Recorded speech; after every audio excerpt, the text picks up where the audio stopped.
All right, the recording's in progress. This is actually episode 6, session 6 of Roaming Free Inside the Cage, the Effect book study.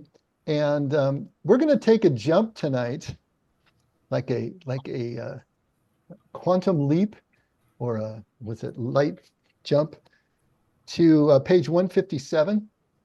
And what I wanted to do tonight, he's got two really good, there's three good appendices. But the first two, I think, are ones that I think would be good to do up front.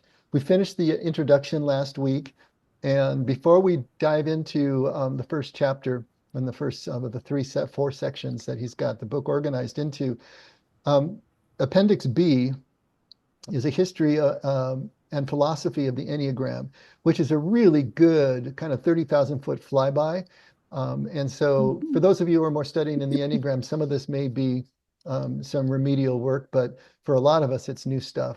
And it's a really good overall understanding. I don't expect we'll spend a lot of time in it, but there are a couple of things that I think we need to dig into a little bit. And then after that, we'll do the next appendix, which is on the pivot of the Tao. And I think that's also some good foundational information for us to have for those of us who are not as familiar either with the Enneagram or the Tao, to have under our fingers as we go forward. I think it's just going to make things a lot easier for us to comprehend. So any questions or comments before we dive into the text? Why are we going all the way to the end of the book? I just explained that, George. I just explained that. Seriously, Okay, are you asking me? Explain it one more time, okay? What's that? Explain it one more time briefly, just in 3 words. You weren't listening. That doesn't explain anything. I thought that these two appendices on the history of the Enneagram and the pivot of the Tao would be good information for us to have before we go through the rest of the book, rather than waiting till the end. Thank you, Dave. All right, the history and philosophy of the Enneagram. Brief history of the Enneagram, page 157. Here we go. As we said at the beginning, the Enneagram is a diagram, a 9 writing. That's literally what Enneagram means, that purports to describe a fundamental law of how change happens. As you know from figure 1, figure 1 is on page 3, if you want to go back and take a look at it. Obviously, those of you who have been around the Enneagram have probably this written on the inside of your eyelids, but that's the form he's talking about. The diagram is generally drawn as a circle in which are inscribed an equilateral triangle and an irregular hexagon, a very irregular hexagon. The symbol's origin go back some 6,000 years to Sumer, present-day Iraq and Iran. No one knows how the Enneagram might have been used in those early millennia. The symbol is found in rocks and bricks from that era, but nothing is known of its associated teaching, which was likely linked in some ways to Zoroastrianism. If you're not familiar with Zoroastrianism, it's the religion that was Persia's religion in the Bronze Age and so on and so forth.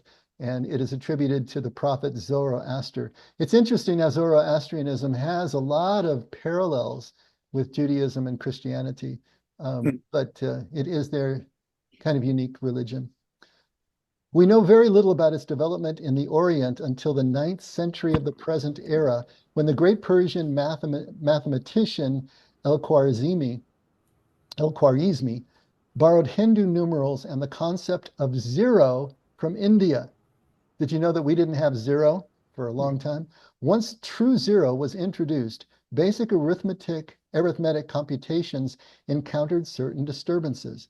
In Christian Europe, zero was considered such a satanic force that it was not allowed until the 16th century. Can you imagine for until the 1500s, there was no zero in Western arithmetic. And you also know that originally when the calendar was set up, there was no year 0. It just went from 1 BC to 1 AD with no 0. Astronomers put in a 0. So the astronomical calendar has a 0 between year 1 BC and 1 AD, but our regular Gregorian calendar still does not. It just goes 1 to 1, which messes things up. One of them is so he says that Once you put in true zero, you create certain disturbances. One of them is the infinitely repeating decimal. For example, when unity, he means one, is divided by 9, the answer is a number which cannot be completely written. Example, 0.1111 ad infinitum. Something similar happens when unity is divided by either 3.3333 or 6.1666. Lastly, dividing unity by 7 yields another repeating decimal, which contains all the remaining integers in the order of 0.142857, 1428571, 1428557, also and he says, and so on indefinitely. The Enneagram may have been used as a simple way of communicating these intriguing results. Its outer circle represented unity. The inner triangle represented the infinitely repeated results of dividing unity by 9, 3, and 6. The irregular hexagon arranged around the numerals 1, 4, 2, 8, 5, and 7 represented the similarly infinite quotient yielded when unity is divided by 7. The whole thing seems to have been taken as a symbol of nature's mysterious process of endless self-creation. Okay, are we geeking out enough for you by now? Is exploding. The tradition, now you don't need to remember all these details, but just kind of fold them in and see how they lay. The tradition that carried the Enneagram over the millennia to us is often called the perennial philosophy, a term coined by Aldous Huxley in 1945. It was so named because it appears with similar features across cultures and ages.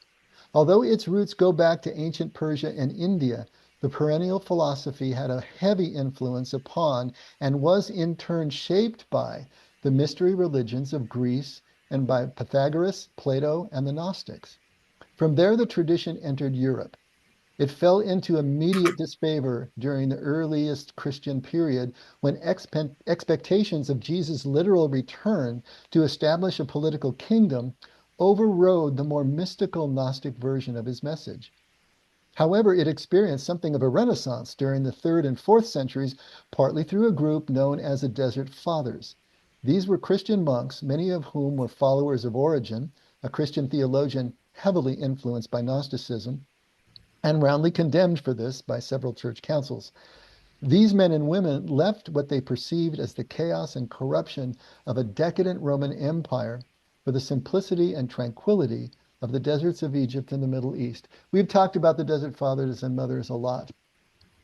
I don't know about you, but just from what he's talking about the perennial philosophy, you probably don't have a really good idea what it is, do you? It's really important that we do understand what this perennial philosophy or perennial wisdom is. So I put together a little paper. So let's jump into that right now for a minute. Little sidebar here. Can y'all see? Yep. Okay. This is really what we're dealing with when we get into contemplation, when we get into mystical encounters. What we are encountering is what is called this perennial philosophy. So perennial philosophy, also known as perennial wisdom, traditionalism, or perennialism, is a philosophical and religious viewpoint that posits the recurrence of common themes across world religions, illuminating universal truths about the nature of reality, humanity, ethics, and consciousness. In other words, the existence of a single, universal, and timeless truth underlying all religions and spiritual traditions. It suggests that diverse religious doctrines and practices are ultimately expressions of this singular underlying reality, often referred to as the divine ground or Godhead. So what are some of the core beliefs? Universal truth. Perennial philosophy asserts that there is a fundamental underlying truth or reality that is accessible through mystical or contemplative experiences across different religions. Transcendent unity. It proposes that all major religions, despite their diverse doctrines and practices, share a common source or origin and point toward the same ultimate reality. Inner transformation. The perennial philosophy emphasizes the importance of personal transformation and spiritual awakening, often through practices like meditation, contemplation, self-reflection, to realize this underlying truth. mystical experience. It highlights the significance of mystical experiences where individuals transcend their limited ego and experience a sense of unity with the divine or the ultimate reality. Beyond dogma. While acknowledging the importance of religious traditions, the perennial philosophy suggests that true spiritual understanding goes beyond mere adherence to dogma and rituals. Some of this should be sounding really familiar to what we talk about at the Effect all the time, right? Perennialism has its roots in the Renaissance era interest in Neoplatonism and its idea of the one from which all existence emerges. But Aldous Huxley popularized the term perennial philosophy in his book of the same name in 1945, drawing from both Eastern and Western spiritual traditions. Now we're going to talk about exoteric and esoteric religious expressions. Although religions disagree when it comes to doctrine and dogma, what they intellectually believe, when we investigate the underlying principles of various religions, they share much in common. For instance, all religions share in the teaching, love thy neighbor, and a form of the golden rule. Religion can be broken down into two generic or general categories, exoteric and esoteric. Exoteric religion is expressed in the externals of religion, the building, the sacred book, the religious rites and practices, and the overarching belief system. That would be the intellectual belief system. Esoteric religion is expressed in a religion's internal life, the direct experience of the practitioners, the experience of contemplative prayer or meditation. Though the esoteric and exoteric weave in and out of each other, a clear distinction emerges, yet they are not opposed to each other. The goal of a holistic and mature spiritual practice is to integrate both the inner and outer expressions of faith. What perennial philosophy points to is the shared experience of contemplatives and mystics, the shared experience of contemplatives and mystics of various religions. Looking at the inner life of religious mystics across those various religions, very common experiences emerge. Whether Buddhist monk, Christian mystic, or Sufi Muslim, all mystics dive into the ultimate mystery and come back with similar language and experience. As the saying goes, theologians may quarrel, but the mystics of the world speak the same language. Two religious professionals from two different religions representing exoteric religion, right, will find plenty to argue about. But get two mystics, people of deep prayer and meditation together, representing the esoteric, and there is much more in common. B.D. Griffiths, a British Catholic priest and Benedictine monk who spent the last 38 years of his life in ashrams in South India, put it this way: if one starts with doctrines, the arguments are endless. But when one comes to the level of interior experience, that is where the meeting takes place. It is in this cave of the heart that the meeting has to take place. That is the challenge. In essence, perennial philosophy offers a framework for understanding the common ground between different religions and spiritual traditions, emphasizing the pursuit of a universal truth and personal transformation through mystical experience. So this is what we mean when we talk about the perennial wisdom and the perennial philosophy. It is that, I mean, when Brady talks about his death experience, the experience he had there would be part of the perennial wisdom of the perennial philosophy. When we go into contemplative prayer, when the mystics speak about what they've had in their mystical or ecstatic encounters, it's all of that. It's that common ground. When Jesus teaches what he's teaching from beyond law, beyond dogma and doctrine, he's teaching us this perennial wisdom that is common to all. Now, put this way, I don't know how you as Christians are hearing this, but for me, this in no way diminishes Jesus' position in my faith. If anything, it exalts it. Jesus is the consummate teacher of this perennial wisdom. And by moving deeper into what he's really teaching us, and we move past the exoteric forms of our religion, we're getting to this central place, which is what he calls kingdom. Kingdom is living the quality of life in this place, and that's what he's talking about. but as we go forward, we're going to be returning to this again and again. So I wanted to kind of have it grounded in us as much as possible. Mhm. Comments or questions? Just love it. Yeah. Yeah. Mhm. Same. Does it make sense? Mhm. Okay. Very Question? much so. Yeah. Mhm. Mhm.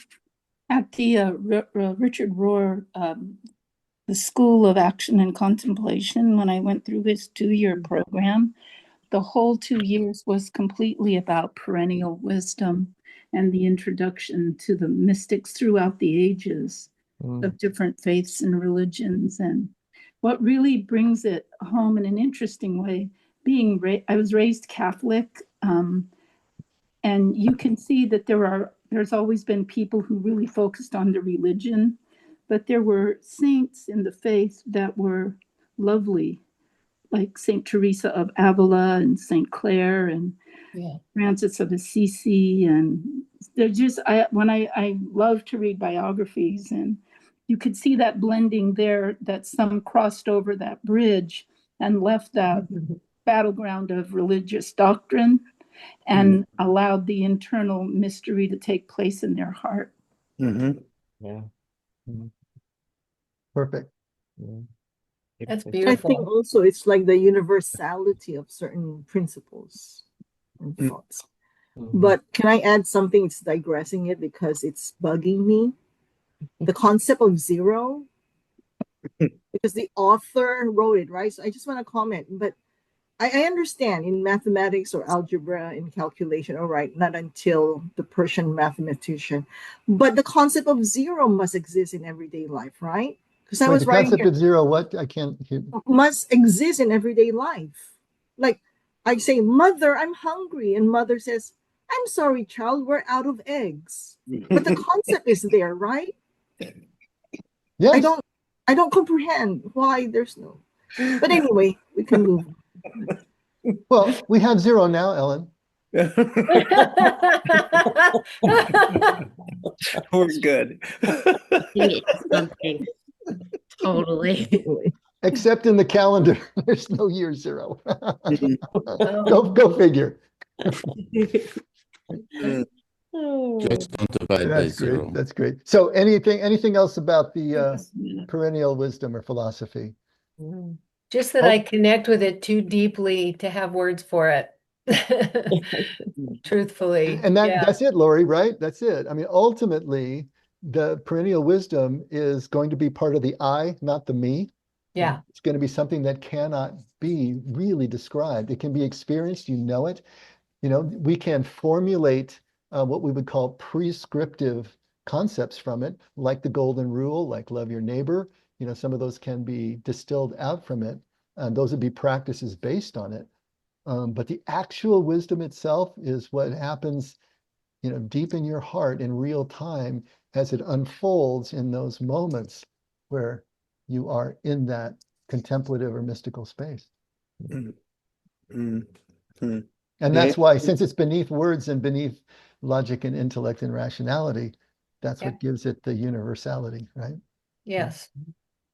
Dave, to me, the golden rule, I'm wondering about that because there's many aspects in different religions' history of eliminating those that don't believe as they or we do, which is not really practicing the golden rule. Oh, no, yeah. I mean, do you expect any religion on the face of the earth to practice this perennial wisdom well? Yeah. 100%? Well, No. it's all made up of people that are limited. Yeah, exactly. I mean, Always- Christianity has the golden rule right out of Jesus' lips, and yet just take a look at Christian history. I mean, how often has it really been practiced? Yeah. And yet every single religion and tradition on the earth has a form of the golden rule. And I once or twice I've read them in about, I don't know, 13 or 14 different religions and philosophies. They're formulated differently. Judaism, for instance, is in the negative. Don't do to others what you don't want them to do to you. Jesus is in the positive. And so there's different formulations of it, but it's the same basic idea of reciprocity. But let me ask you a question. I mean, and I don't know all the subtleties of Islam, but there are aspects of Islam that are not practicing, their premise is not practicing the golden rule. Yeah, there is conversion by the sword and other parts of the text that. Yeah. And while I know that Christianity has that root in it, but in Jesus didn't have that. That's what I like about Jesus. See, that's why I say I can see the perennial wisdom in other traditions, but I don't need to go there. Yeah. Because to me, Jesus is the consummate wisdom teacher, the consummate reflection of God on earth. And he speaks with one voice. He doesn't contradict his basic teaching. Whereas in other religions, yes, you do see what appears to be contradictions. If Mhm. not in practice, sometimes it seems to be in the letter of the sacred texts themselves. Mhm. Mhm.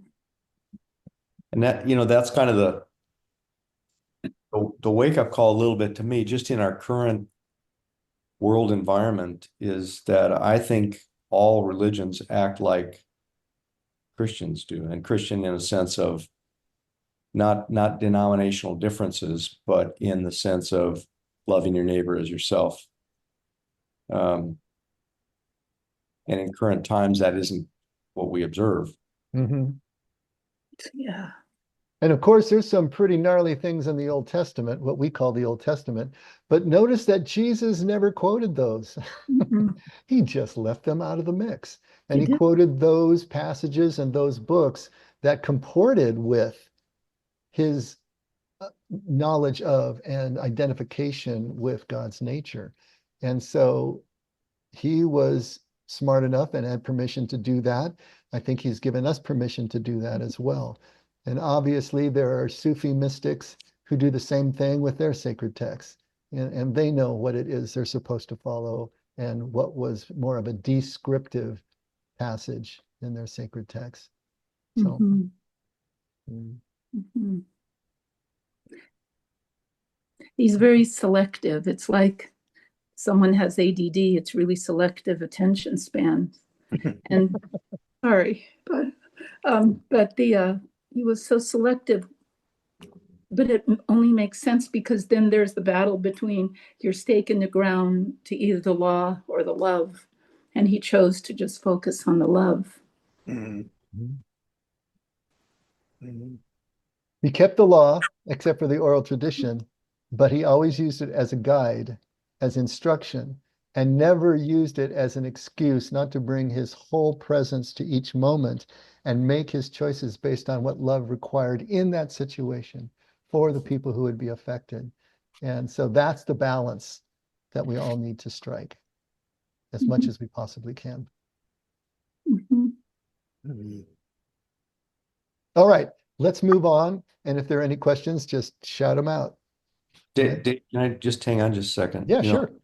I'm not a veteran, and I don't know if any of you are veterans, but to me, it would be extremely difficult for me to realize that in a war, I would have to kill someone on the opposite side of the issue.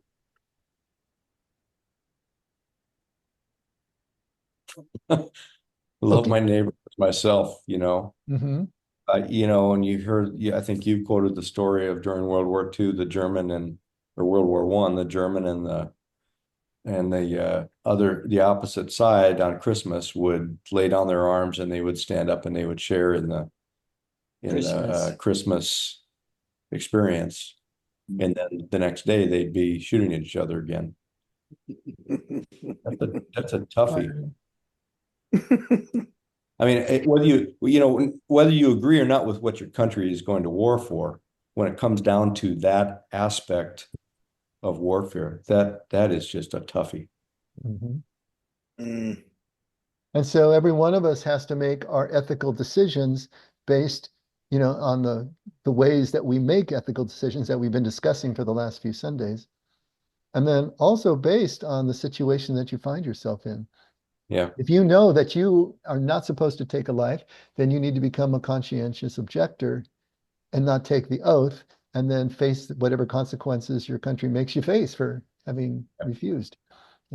If you get into the theater of battle and you're questioning your orders and the rules of engagement, and you have to make a moral decision there, it's fine, but then you're gonna have to face the consequences of the macro law as you make your micro decision.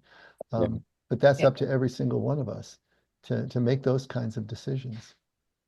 See, the dilemma one has, like you have, Bill, is also the same dilemma of the other side, that 19-year-old boy. It's the same thing. He's gonna go, or she. Right. Yeah. That's what I'm saying. How do two serious Christians on both sides that find themselves fighting a war on the opposite sides of each other? Wow. I think I can see the psychology behind it, in that you see the other as a non-human. That's why it's easy to kill. That you dehumanize the other person or the other group.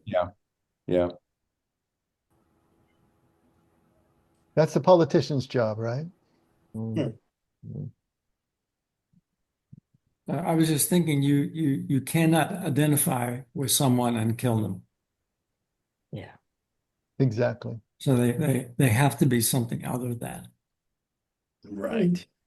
Well, I mean, but you could have two friends that all of a sudden are from two different countries that all of a sudden are facing and fighting each other. And one is going to be the aggressor on the other, and you're in a situation where you're not just going to lay there.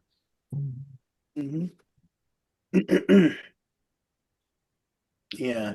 But I think what Brady said is, like, as long as there's an other, right? It can be like the Civil War, right? Brother against brother. Like, like it's as long as you identify with our group and then there's your group. So even though we're both Christians, you're German and we're whatever our group is. Yeah. We will find a way to draw the line, right? Whether it's around nationality or Christian set or wherever, to create this other. Yeah. And we create names for them.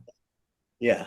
You think about any war movie you've ever seen, what we call them or what they call us, or and that's the dehumanizing part that Ellen was just talking about, right? Like, once you call them whatever, it's easier to do whatever. Yeah. So to circle this back around, if you take in life of another person, that's a dualistic experience, right? You have to other the other, and you have to put them down in terms of humanity in order to take their life. They don't matter as much as you do. They are in the way of your or your country's ambitions or needs or whatever. You can't do that except in a dualistic manner. When we move into a unitive manner, as Brady was talking, once we identify with the other, then we can't act that way, because now it's as if we're doing it to ourselves, right? So you have the dualistic and you have the unitive, or the non-dual, and we have the me and the I. Me is always dualistic. I is unitive or non-dual. And so this is, we're talking about the perennial wisdom is unitive. It's non-dual. That's why we can't really put words to it. There's no way to put words to it. To put words to something automatically is to create a duality. Now we have a subject and we have an object. And so this is why it's so difficult to talk about these things. But what we're trying to do, and obviously we can't live non-dually 100% of the time. We can't even live non-dually a majority of the time. Those non-dual experiences will be punctuation marks along the experience of our lives, but they're important punctuation marks, because what they do is keep reminding us of the true nature of reality around us, that it is unitive. It is one thing that we're experiencing here, even though it looks like individual form and function. But even though we're going to be living most of our lives in a dualistic nature, rationally thinking and naming things and all of that, the more that we spend time in that non-dual space, that unitive space, the more that we start to have an overlay on top. Even as we're thinking about something, even as we're experiencing things as we do dualistically, we're still going to have that overarching sense of the unity behind that. And that is what we're going to steep in. That's what we're going to assimilate so that we start making our choices, even as we're thinking about them and making them ethically, in conformance as much as possible with the unity of everything. And so that identification starts to take place at a deeper level. That's what we're after. It's not that we're always going to be seeing things unitively, because that's not possible, Yeah. But we want to steepen it enough that we're seeing things with that second sight, that second vision. And then that's where we start. That's when the law becomes written on our hearts, if you will, right? And we're just living it out. We're no longer processing it or having to think about it and choose it. It's become a part of us. It's like what we just said. You sit in silence until you become the silence, right? It's just like that. Mm-hmm. And Dave, doesn't it go back to the macro and the micro once again, where mercy triumphs over judgment? And it's the one-on-one connection. Mm-hmm. It seems to be one of the points that we always get back to, but it's just a basic tenet. Absolutely. Good summary. All right, let's forge ahead a little bit and see if we can start to apply this into what he's talking about. So he continues, last paragraph on page 158. Spiritual training within the perennial philosophy emphasized still non-judgmental observation of one's own internal mental and emotional states. I didn't read that very well. Let me try again. Spiritual training within the perennial philosophy emphasized still non-judgmental observation of one's own internal mental and emotional states. Today, we call this practice the cultivation of the inner observer. Over the centuries, descriptions of how different students reacted to the practice were categorized. Each type had its own signature emotion and its own signature manner of perceiving the world. The first known person to systematically list these reactions appears to be a 4th century monk named Evagrius of Pontus, who listed 8 types of monks: those whose hearts were troubled by anger, pride, vainglory, sadness, avarice, gluttony, lust, or sloth. He seems to have missed fear, the signature emotion of type 6. 200 years later, Pope Gregory the Great codified 7 of these emotional reactions or passions as the 7 cardinal sins. They were called cardinal from the Latin cardo, meaning hinge or pivot, because they were considered linchpin moral structures that impeded spiritual progress. Curiously, one of Evagrius's monks, he of the vainglorious heart, failed to make Gregory's list. We don't know why this one failed to make the cut. It may be that vanity is harder to discern than the other passions. It might also be that by the end of the 6th century, when Christianity had become firmly established as the dominant political power of a Roman Empire struggling to reinvent itself, vanity was no longer regarded an undesirable moral quality by Gregory, a pope who would go down in history as the Great. This perennial philosophy experienced a second European Renaissance toward the end of the first millennium. The major port of entry was Spain, which was invaded by the Moors in 714. For the next 500 years, the Iberian Peninsula became the focal point among Muslim, Christians, and Jews. Much of the contact was warlike, but for a brief time in the 12th century, Spain flourished as the most enlightened kingdom of Europe. Its universities were the best on the continent. Christian, Jewish, and Muslim professors held equal status in a brief but remarkable florescence of tolerance and respect. Along with medicine and mathematics, were taught the philosophies of ancient Greece and Mesopotamia. Included were the mystical traditions of Sufism, which had incorporated elements of the perennial philosophy into Islam. Even the Crusades sometimes turned into unintended sources of entry for the perennial philosophy. For example, it is said that at the beginning of the 13th century, a young Italian named Francesco Bernardone went to Damascus with the intention of converting the Sultan to Christianity. There he supposedly encountered a teacher named Shams of Tabriz. Soon after the meeting, the young soldier returned to Italy. He experienced a series of visions that left him with the stigmata, the wounds of crucified Christ, mystically imprinted on his own body. We know the young officer today as Francis of Assisi, the gentle saint who wrote the marvelous Canticle to the Sun. The Arabic word for sun is Shams, and the canticle may also be read as Francis' homage to his teacher. The name Shams had another student. The same Shams had another student, a non-European. We know that other student today as the great Sufi mystic and poet Rumi. If you read footnote 16, he says, I have read the preceding story about Francis of Assisi, but have never been able to verify it independently. As Chesterton once remarked about St. Francis, it is not important whether he really did all the things attributed to him. It's that he was the kind of man about whom they would tell such stories. The same is probably true of Shams. Yeah, I had never heard this story. I know that he went to Jerusalem. Francis of Assisi went to Jerusalem. I hadn't heard that he had gone to Damascus. And the timeline of him being a soldier and everything is kind of off in other stories I read. But again, it's more important that he's the kind of guy that you would tell stories about, right? Yeah. Since the Middle Ages, the oral tradition of Enneagram teachings regarding 9 personality types and how they react as they begin the practice of developing the inner observer was kept alive mainly within various Sufi communities in the Middle East. I thought that was interesting. He says, the oral tradition of Enneagram teachings regarding 9 personality types and how they react as they begin the practice of developing the inner observer. See how that works?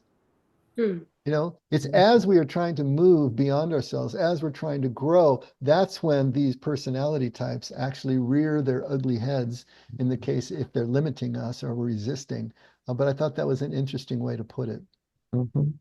He says it was reintroduced into Europe in the early 20th century by George Gurdjieff, who had learned it as a young man in present-day Afghanistan.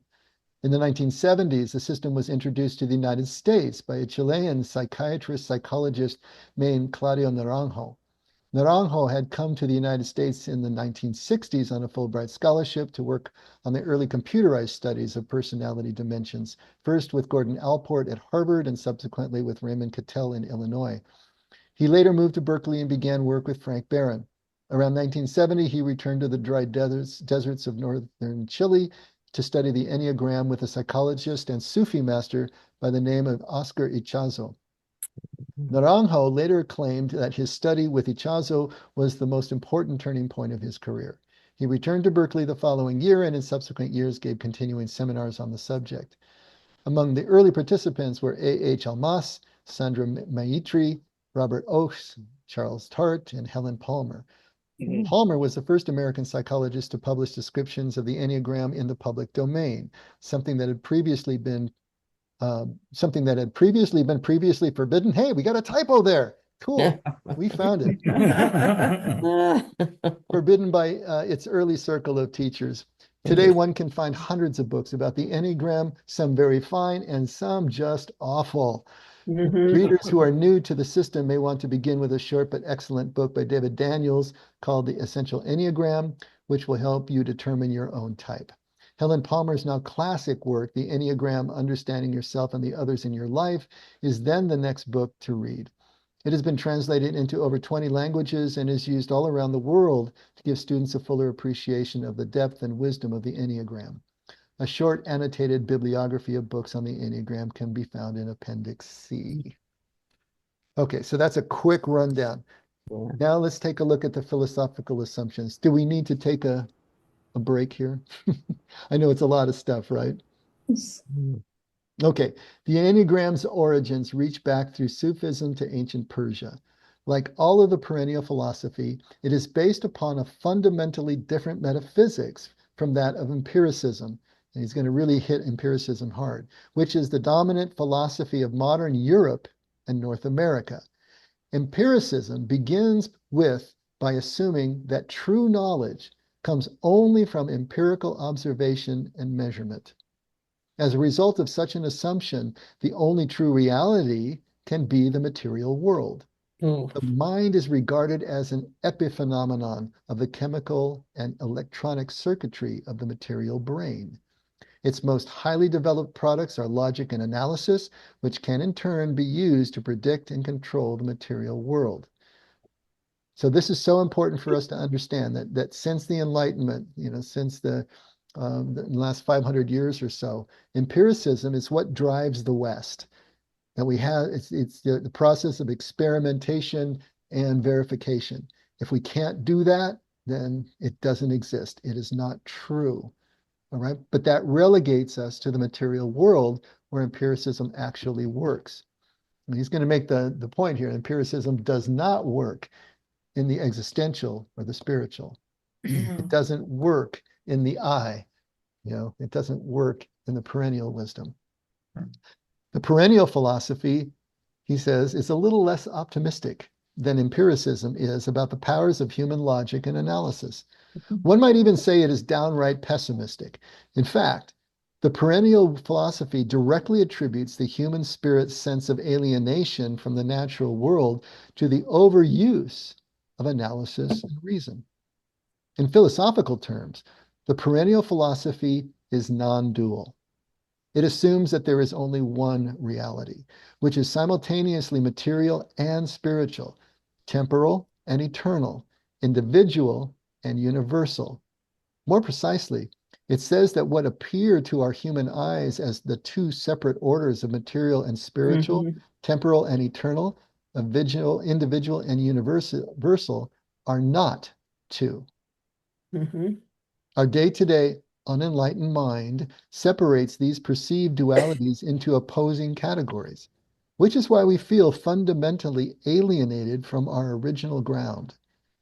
In the perennial philosophy, the spiritual task of the individual person is almost always described as some form of remembrance, some form of return to a prior state before the sense of separation arose. I love that the original word for communion, for the Eucharist in Greek, was anamnesis, which means unforgetting.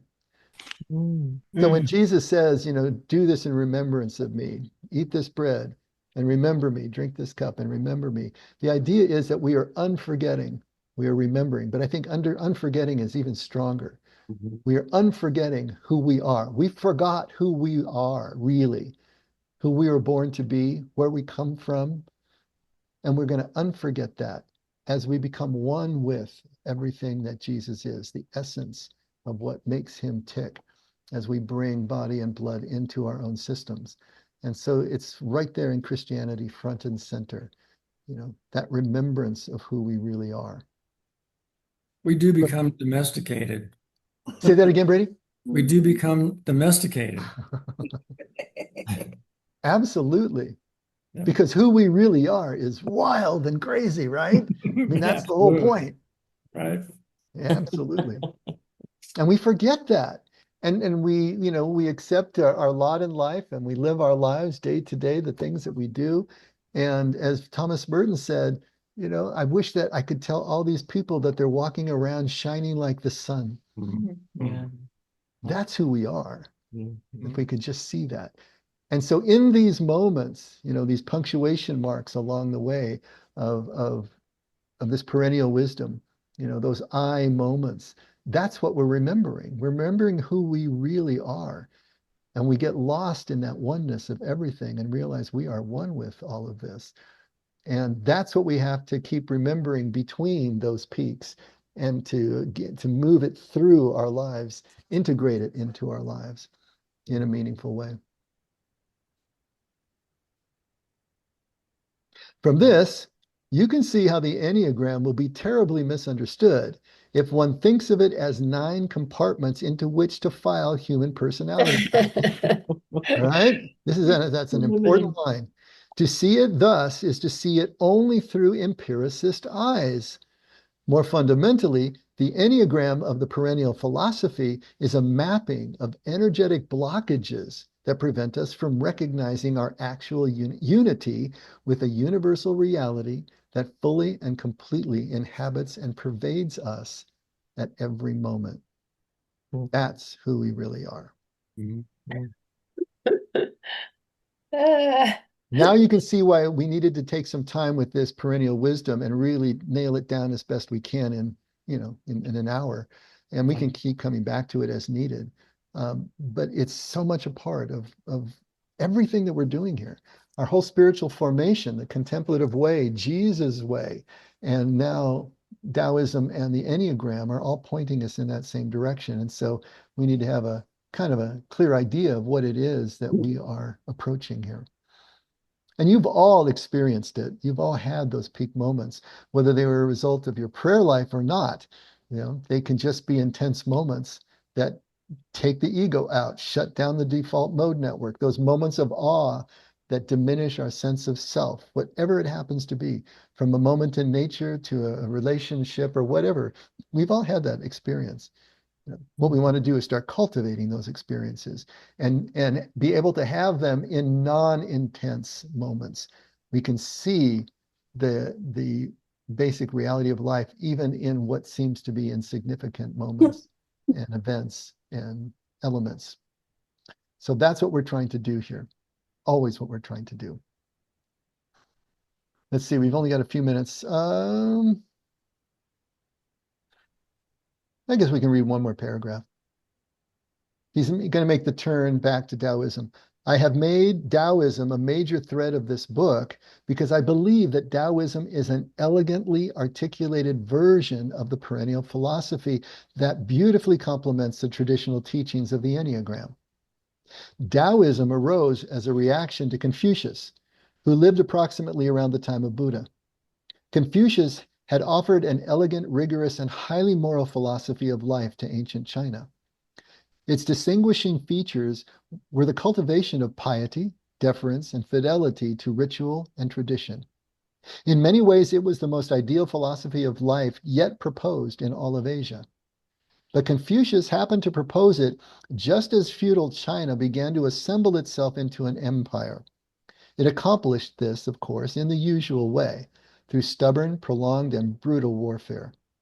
Within a century or so of Confucius's death, China found itself the intellectual repository of the loftiest moral philosophy yet known to mankind, the translation of which could nowhere be found in the concrete hardships and cruelties of its day-to-day existence.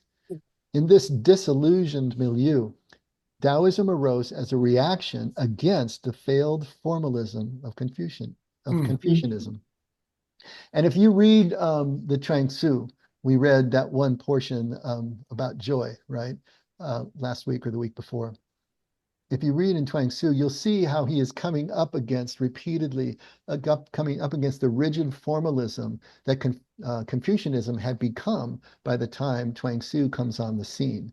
So he's about 400 years after Confucius.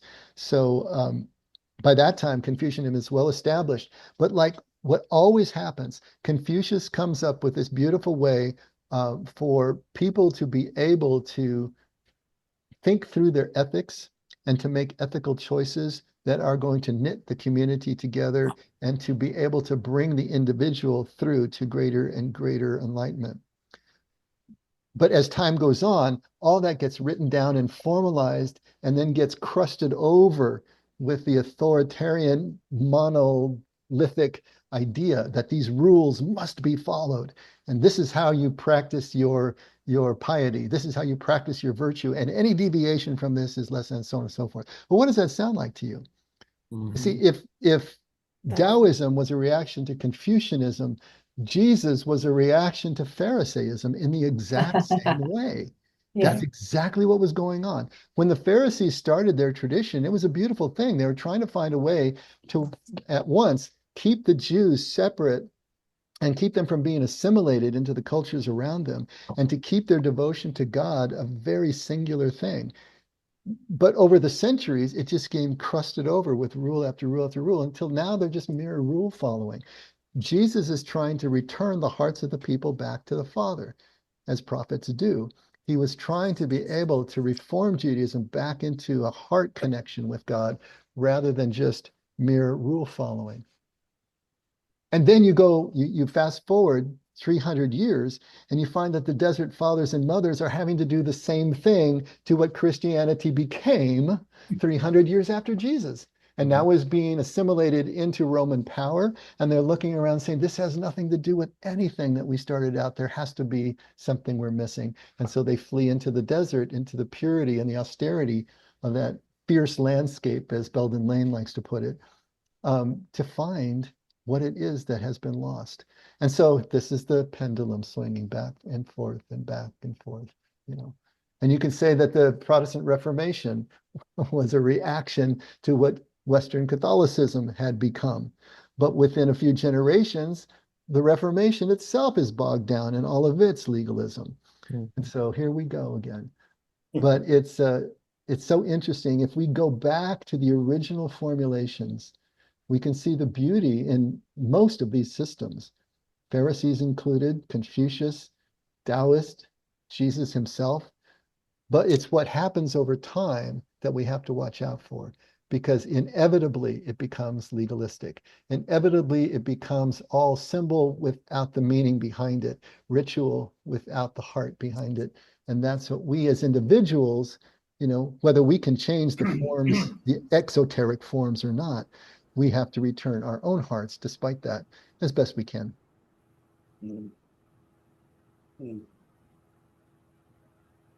All right, well, that was definitely a drink from the fire hose, right? So, I have a question. Can someone, I mean, you described this intensity and can someone describe a situation describing kind of like what you're talking about? You're talking about a moment where you enter into that non-dual unitive experience. Is that what you mean? Yeah. Okay. Yeah. It can be something quite simple, or it can be something quite profound. I mean, I don't know if you've heard Brady talk about his death experience, where he actually died on the table, and the experience he had, and then he came back. Obviously, that's a spectacular one. That's a profound one. But it can be something as simple as the moment that the doctor puts your newborn baby on your chest. And in that moment, the whole universe is just that tiny face, and everything else goes away. There is no thought at that point. It is just this reaction or this experience of the oneness. It can be a first kiss. It can be melting into a sunset. It can be, you know, in dance and music and sports. It can be extreme sports. It can be so many things that are intense enough to diminish our sense of self and take that default mode network offline, so that we are no longer thinking about anything. We are one with what we are experiencing. It could be walking through the sequoias or the redwoods and just looking up at those trees, and you just go into another dimension, because it's so hard to imagine how a plant gets that big. You know, any of those things are intense enough. You know, it can be you sitting in a chair and a bird lights on a branch, and you're just watching that bird and you're transfixed. It can be any of those kinds of things. And the better that you get at being a good observer of everything that's happening around you, the more aware and present you become, the less and less significant, quote unquote, the element needs to be to put you into that place of awe. And all this takes place. So what happens is, you know, you think, why do people like extreme sports? You know, why do they want to jump from an airplane or hang from a cliff face? And if you ask them, they'll tell you, because that's where I feel alive. That's where life makes sense. And so they think that they need the intensity of the experience in order to feel alive. Actually, what's happening is it's their complete presence to the moment that makes them feel alive. You could get the same kind of presence sitting in your living room in centering prayer sit, you know, minus the adrenaline rush. But we got to be careful that we don't end up just chasing intensity the way we chase, you know, an addictive experience, and realize what it is we're really doing. But that would be examples I would give. Does that make sense, Jennifer? Yeah, it does. Okay. That was It's a lot. qualified. The material is really a lot. It is. It is. Yeah. Dave, can I just add one thing there? Sure. It just seems to me that Jesus, anyone who came across his path was his connection to that complete non-dual experience of sharing the love, regardless if it was received or not, or even how it was delivered. Even in his conversations with Pharisees, it was loving, though it came across as harsh at times.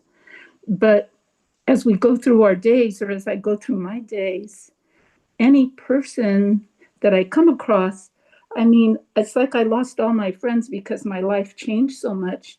But I go to the hospital so much, and it's like I have like an entire new community. And I say, you guys are all my new BFFs. Yeah. There's Jennifer and Tamara and Quam and Vincent and I keep talking and I make them laugh, and here they are like working on me, and but it's this connection.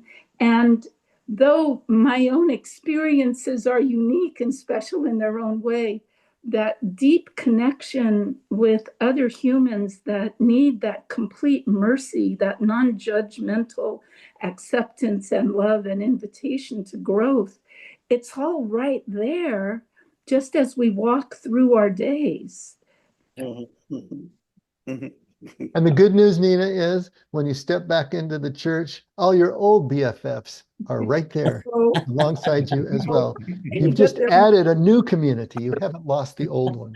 Like this, but I lost my job, but I'm kind of recreating some new clients. And your clients find you, it's people that are struggling with existential issues, which is really at the heart of true recovery, which is the whole circle of everything we're talking about. It's amazing. So notice what Nina is saying. Even going into the hospital for a procedure, for chemo, can be that non-dual experience as well, as you slip into the community that's there, as you're enveloped in those connections, in the laughter that is taking place between you and the caregivers. That's it too. It's everywhere. Even in a situation that we would find traumatic or painful, it can still be unitive if we lean into it and if we lose ourselves in the experience. When we talked about the butterfly, it was one of Trang Su's. I confused the two of those back there. But Quam, this PA, it's horrible and barbaric, but it's the paracentesis when he's injecting lidocaine into my abdomen. And I started talking to him about, he's a Vietnamese PA, and was talking about that dream. And he goes, oh, I'm familiar with that dream. And he knew all about it. And it had been something that he really put a lot of thought into. It's just so interesting. It's almost because it's like people all have eternity set into their heart, but they don't recognize it until someone just says something, just begins to turn some lights on. It's really unique, I think, And see, there's another example of the perennial wisdom, right? Yeah. Between you and a Vietnamese man, finding that common ground and something that speaks to everyone, anywhere, everywhere, right? That's what we're talking about here. It's really neat. So the nature of consciousness, what the heck is it? We all have to ask those questions at some point if we're serious about our progress. But I also think that, one of the things that I'm seeing from this course is that as we return back to the children that God had intended us to be, it's a little different in the second half. And to me, I feel like it's really important to embrace the Holy Spirit, but also the community of other believers. So like in our group, that it feels very nourishing to hear from the spiritual mentors and the experiences that I think that is that perennial kind of wisdom just happening. I'm just able to kind of observe it and kind of relate to it, to something that, like you were saying, we're so linear that we forget to recognize these things because we've spent our whole life just everything's defined and logical. Beautiful. That's it. Maybe And it's that's called why Ellen likes the discussion more than the I text. know, I love it. Yep. That's what, isn't it what we call crowdsourcing now? Yeah. Right? Isn't it? That's how I see it. Crowdsourcing? Crowdsourcing. You put out an idea, and from different venues, people say this, and crowdsourcing. Oh, okay, okay. Yeah. I was thinking crowdfunding. I'm thinking, where is she going with this? Okay. All right. Crowdsourcing. All right. Get out your Yeah, non-dual. But I want to also add, and because actually, to tell you the truth, I was reluctant to be in this book discussion because I thought it would devolve into like horoscope. and I'm glad here on page 162, like the first full paragraph, he says, yeah, we don't want to do it that way. That's misunderstood if you compartmentalize us into 9 personality types. Right. And I'm glad we're not doing that. Because also, I roll means, because I'm Chinese. Chinese horoscope says, you're born in the year of the tiger. You're born in the year of the dragon. You cannot marry because then you guys will fight. You know, that type of thing. It's like a parlor game. And like you said to the Pharisees, it evolves into this thing like what? And like I roll. And then the other thing I want to add too is on page 158 when it says perennial philosophy emphasizes non-judgmental observation. And then I keep reading the different descriptions, characteristics of people. But to me, the words themselves are very judgmental. Oh, there's anger, there's pride, there's sloth, etc., etc. But is it not inherent in our language? Whatever description we have can be judgmental. No, not if it's just describing what's No? there. No, there's a difference between judgment and discernment. Judgment is an opinion that you render based on an interior standard that you carry around in your head. Discernment is an opinion that you arrive at because of experience and actual what you have observed in the person or whatever situation is around you. But there's value. We must discern. We have to discern, but we don't want to judge. There's a difference between the two. Well, how about So the if that's just reality, Ellen, then you're just describing reality. So. Right. It's kind of like saying somebody's angry. There's no judgment. There's just an observation. They're angry. They're expressing anger, right? Yeah, I think. It isn't. And of course, really, the ultimate description of our Enneagram type doesn't come from anyone else or from a book. It comes from ourselves. We're going to self-assess. That's really what we're supposed to be doing to have enough self-awareness as we move through this to be able to say, oh yeah, that is what I do. That is how I approach. This is how I resist, and so on and so forth. And then you use the tool to be able to overcome that. Not to just self-describe, but you just, as a realization, this is one of my limiting features, if it is a limiting feature, and I do want to overcome it. But again, the Sabbath was made for man and not man for the Sabbath, right? The Enneagram was made as a tool for us, not for us to become slaves to it. And so we have to make sure we understand that too. Hey, we better stop. It's getting late. So great discussion. Scotty, there you are. Father God, thank you for this time together and what we've learned and what we've shared.